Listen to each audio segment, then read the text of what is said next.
Waves media తెలుగుకి స్వాగతం. Madanapalle BJP కార్యాలయంలో విలేకరుల సమావేశం నిర్వహించారు. అన్నమయ్య జిల్లా అధ్యక్షుడు సాయి లోకేష్ చల్లపల్లి నరసింహులు మాట్లాడుతూ కేంద్ర ప్రభుత్వం ఉపాధి హామీ పథకంను వీపీజీ రామ్జీ అని సవరిస్తూ మార్చడం జరిగింది. ఈ పథకంలో కూలీలకు 100 రోజుల నుండి 125 రోజులకు పెంచడం జరిగింది. రాష్ట్ర ప్రభుత్వం జవాబుతనం కొరకు కేంద్ర ప్రభుత్వం 60%, రాష్ట్ర ప్రభుత్వం 40% నిధులు ఇవ్వటం జరుగుతుంది. రైతు సంఘాల విజ్ఞప్తి కొరకు రైతులు కూలీలు దొరక ఇబ్బంది పడుతున్నారు కాబట్టి వ్యవసాయ సమయంలో ఈ ఉపాధి హామీకు సెలవులు ప్రకటించడం జరుగుతుంది. తద్వారా రైతులకు కూలీలు అందుబాటులో ఉంటారు. గత ప్రభుత్వంలో అవకతవకతలు ఈ ఉపాధి హామీ పథకంలో ఎక్కువగా జరిగాయి. ఇప్పుడు వాటి డే కక్షాలకు చేస్తూ పని దగ్గరే బయోమెట్రిక్ అటెండెన్స్ వేయడం జరుగుతుంది. తద్వారా ఎటువంటి అక్రమాలకు చోటు లేకుండా ఉంటుందనే ఉద్దేశంతో బీజేపీ ఈ కార్యక్రమం తలపెట్టింది. ఈ కార్యక్రమంలో బీజేపీ కార్యకర్తలుగా మేమందరం స్వాగతిస్తున్నామని అన్నారు.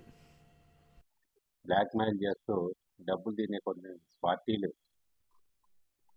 వాళ్ళు ఈ పథకం మీద ప్రజలకు వ్యతిరేకమైన అన్నింటిలో ప్రచారం చేస్తుంది. ఈ పథకం ద్వారా ఎంతో పారదర్శకంగా ప్రతి వ్యక్తికి ఉపాధి కల్పించే విధంగా చేసిన పనిని ఏదైతే పని చేశారో ఆ పనిని పారదర్శకంగా రేపు కనపడే విధంగా ఇప్పటి వరకు నాకు తెలిసి ఉపాధి హామీ కింద ఎంత నిధులు ఇచ్చారో అసలు ఇంకా పనులే చేయాల్సిన అవసరం లేని పరిస్థితి, అంత నిధులు గ్రామాల్లో వచ్చింది. అంతా దుర్వినియోగం అవుతాం. కాబట్టి ఈ దుర్వినియోగాన్ని అరికట్టడం కోసం, పారదర్శకంగా ఉండడం కోసం ఈ పథకాన్ని తీసుకురావడం, అదే రకంగా వాళ్ళు వచ్చిన కూలీలు ఎవరైతే ఉన్నారో వాళ్ళని హాజరు కూడా బయోమెట్రిక్ పద్ధతిలో తీసుకోవడం విధంగా తీసుకొచ్చినందుకు వీళ్ళకు ఈ కొన్ని ప్రజా సంఘాల పేరుతో కానీ కొన్ని పార్టీలు వేరే ఏమి కార్యక్రమాలు లేవు. వాళ్ళు దుష్ప్రచారం చేసే ప్రయత్నం చేస్తున్నారు. కానీ ప్రజలు అర్థం చేసుకుంటున్నారు. ఇది ప్రజలకు గ్రామాల్లో ముఖ్యంగా గ్రామీణాభివృద్ధికి చాలా ఉపయోగపడే అభివృద్ధి సాధించడానికి ఈ పథకం చాలా ఉపయోగపడుతుందని చెప్పేసి ఈ సందర్భంగా మీ ద్వారా నేను చెప్తాను.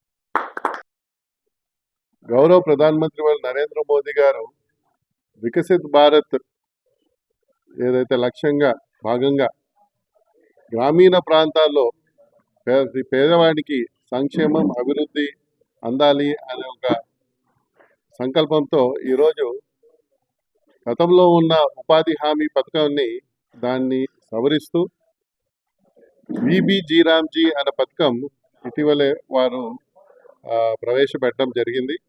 ఈ పథకం ద్వారా ప్రతి నిరుద్యోగి కూడా గ్రామీణ ప్రాంతాల్లో వారికి ఒక పక్క ఉపాధి కల్పించడం, మరి ఆ ఉపాధి కల్పించడంలో కూడా గతంలో 100 రోజులు కల్పిస్తుంటే ఇప్పుడు దాన్ని 125 రోజులు పెంచడం, మరి అదే కాకుండా అటు రైతాంగాన్ని కూడా వాళ్ళకు కొద్దిగా వెసులుబాటు కల్పిస్తూ 60 రోజులు అనేది వాళ్ళకి ఈ యొక్క అగ్రికల్చర్ పాస్ కింద వారికి ఒక 60 రోజులు రైతాంగాన్ని వ్యవసాయ రంగాన్ని కూడా వెళ్ళేటట్లు అక్కడ దానికి కూడా వారికి అవకాశం కల్పించడం.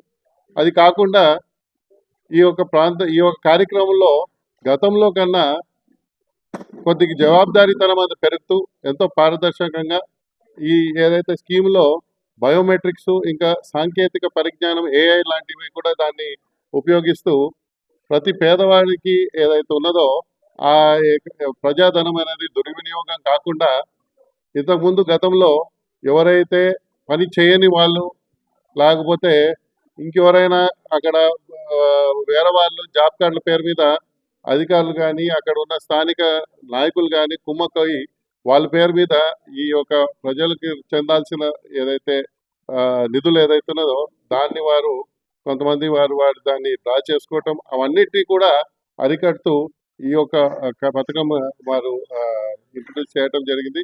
ఖచ్చితంగా గ్రామీణ ప్రాంతంలో ప్రతి ఒక్క నిరుద్యోగి పేదవానికి కూడా ఇది ఎంతో మేలు చేస్తుందనేసి మా యొక్క నమ్మకం. దీన్ని మేము రానున్న రోజులు విస్తృతంగా కింది స్థాయిలో గ్రామీణ స్థాయిలో తీసుకువెళ్ళి ప్రచారం కూడా నిర్వహిస్తాం.